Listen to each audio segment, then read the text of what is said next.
So, hi there. My name is Seb Chaumeton and welcome to my show Context Please. The show is a reimagining of the 12 Labours of Hercules.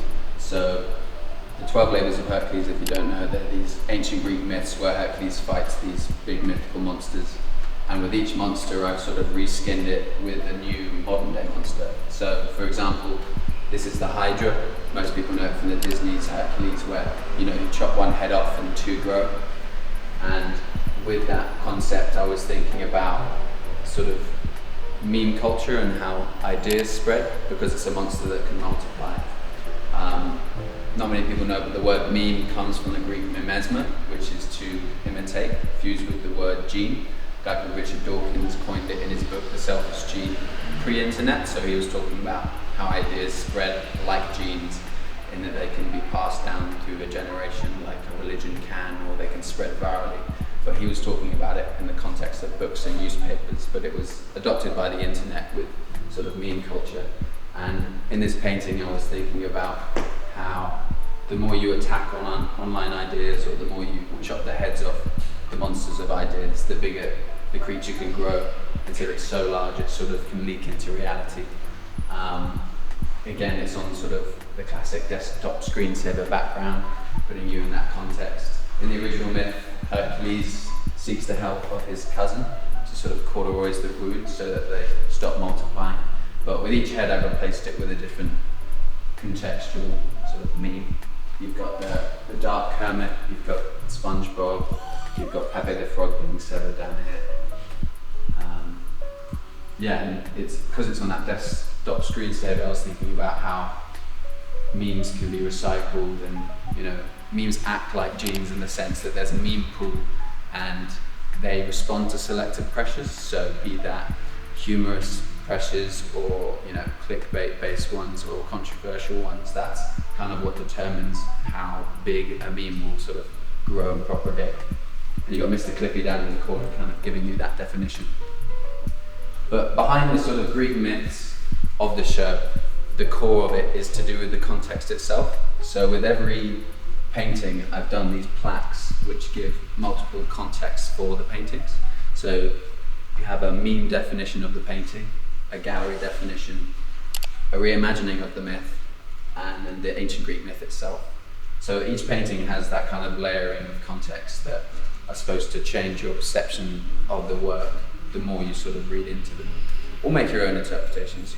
I'm always interested in that kind of debate of how much does art need the meanings behind all the elements that you put in. But in this show, I've sort of taken it to the nth degree and put as much meaning as I can into as many elements as possible.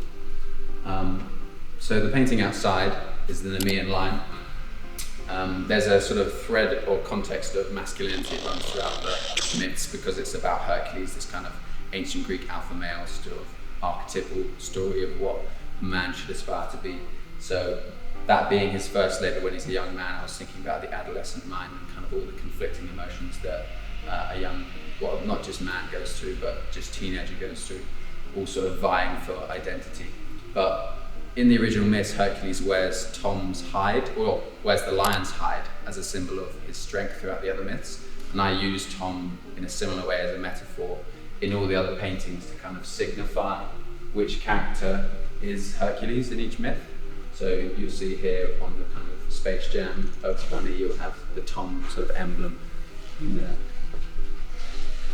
So all of the paintings, Tom is constantly changing and moulding to the different character that I'm trying to portray in each myth.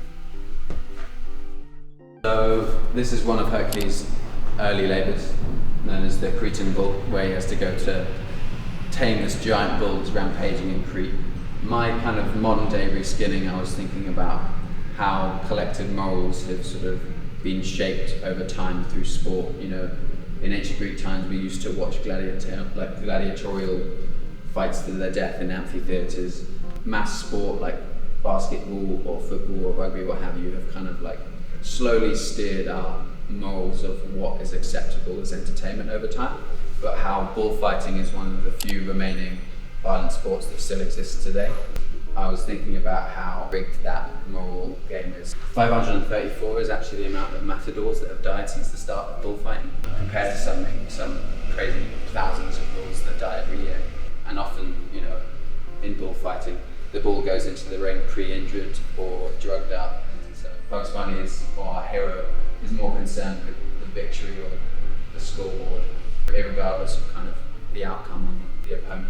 In a lot of the paintings I've been using a lot of different textures, enamels, acrylics, oils, scratching into the canvas, sewing in fabrics.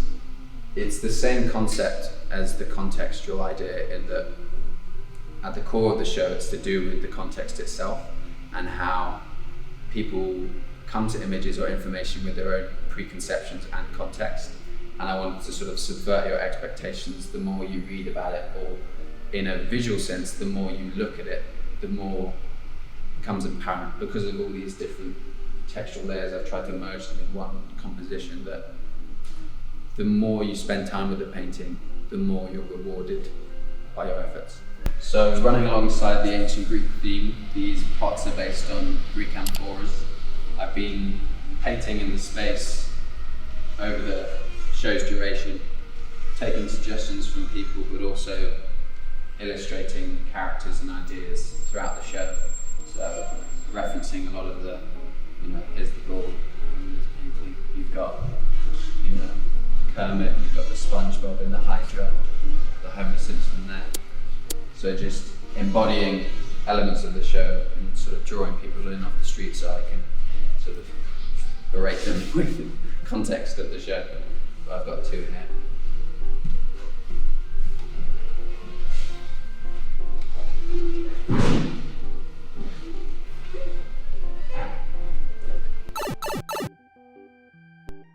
So this is one of the few paintings that isn't based on the 12 labors of Hercules, but it is to do with Hercules' birth.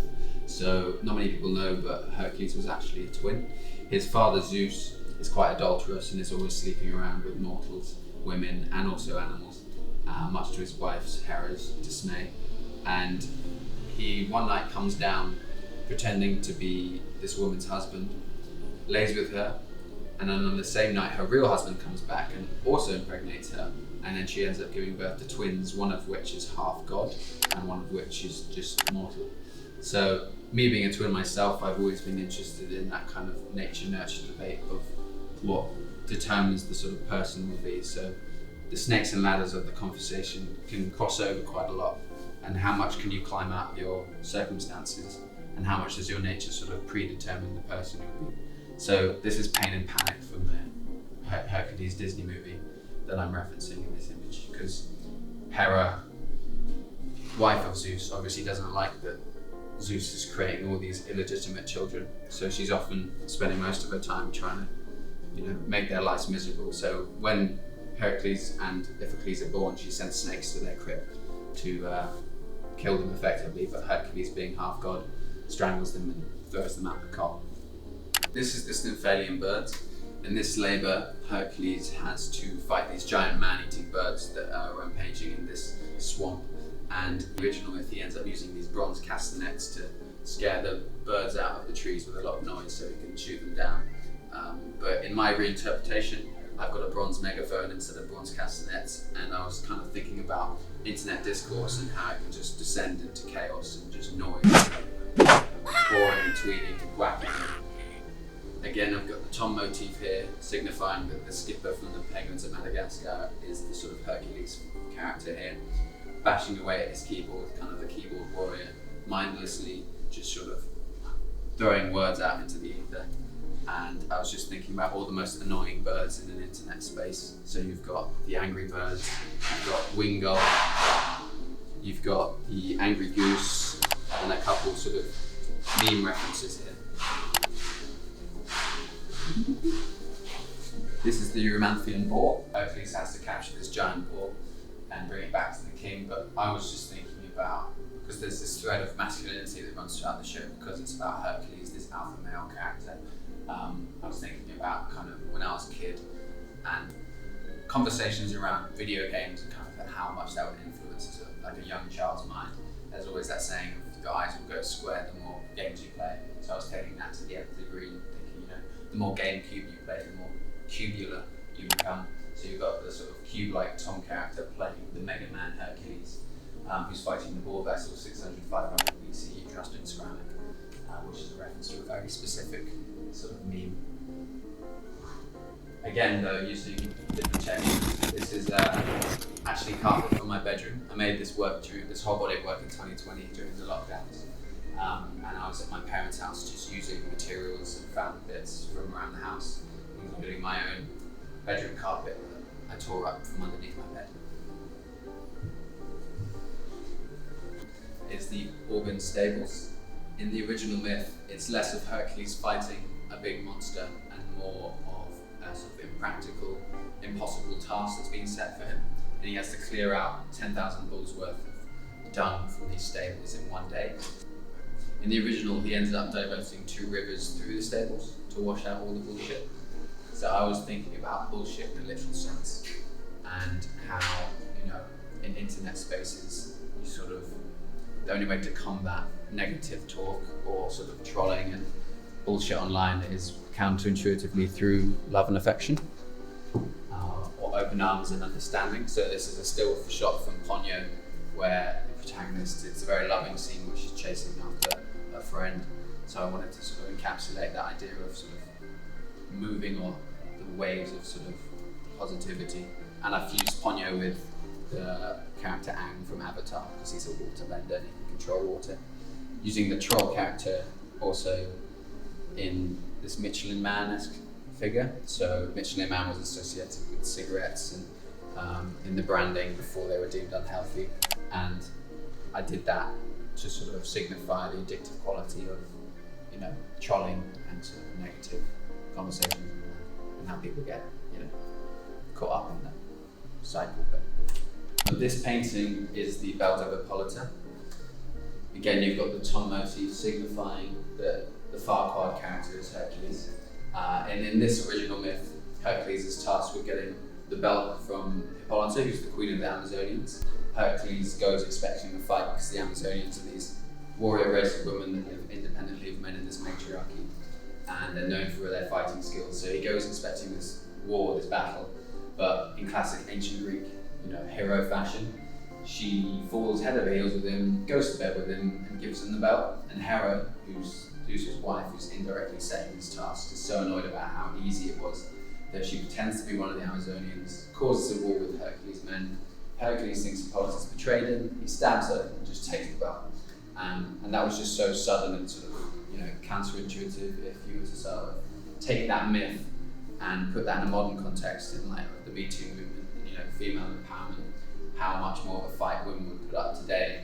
So I've got Wonder Woman, who is also based in the Amazonians in the Marvel Universe, and she's sort of choking out sleazy Farquaad, who, he's just trying to go to bed with her and get her drunk, and even though he's clearly losing the fight, all of his gaze and all of his attention is focused on the belt and the status and the power that it brings, clinging on with his little toe.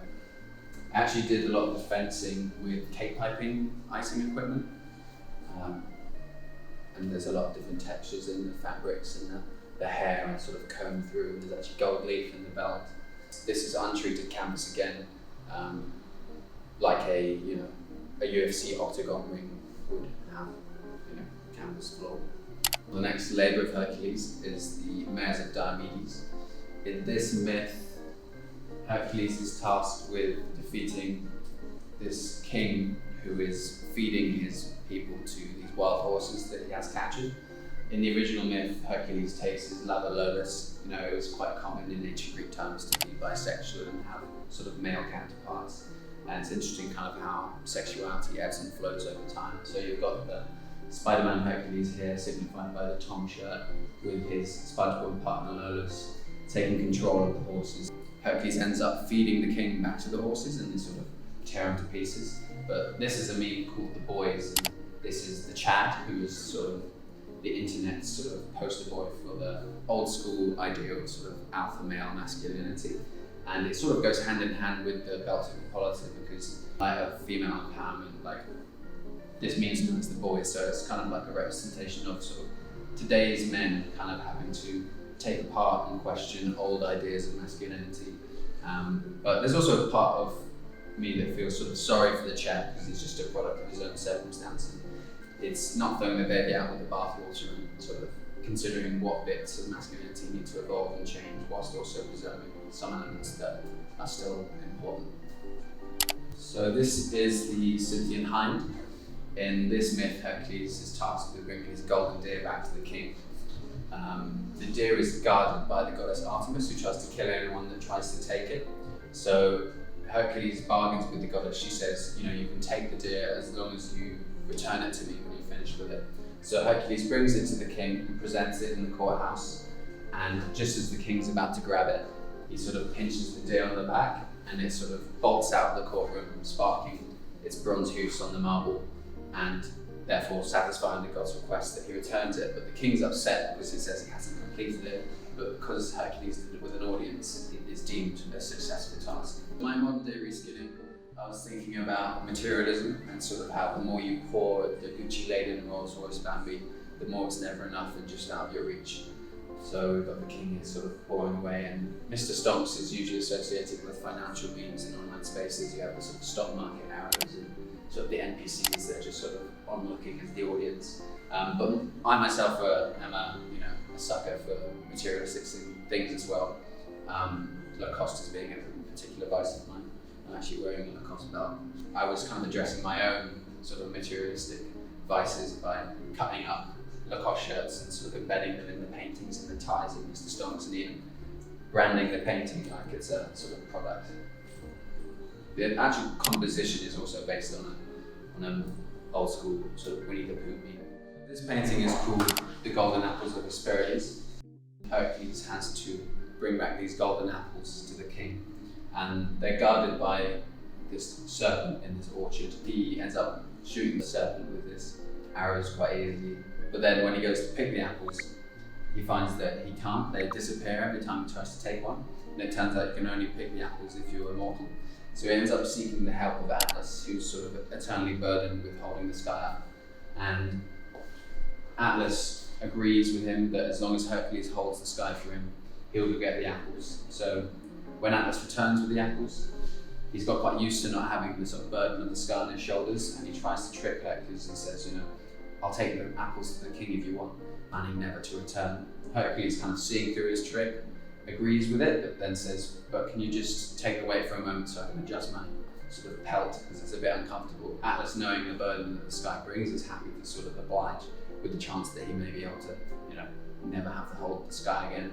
But as soon as he takes it for a moment, Hercules dips out, steals the apples back, and leaves Atlas there crumpled under the sky's weight as sort of Hercules makes his way back to the king. Atlas is there screaming from the heavens.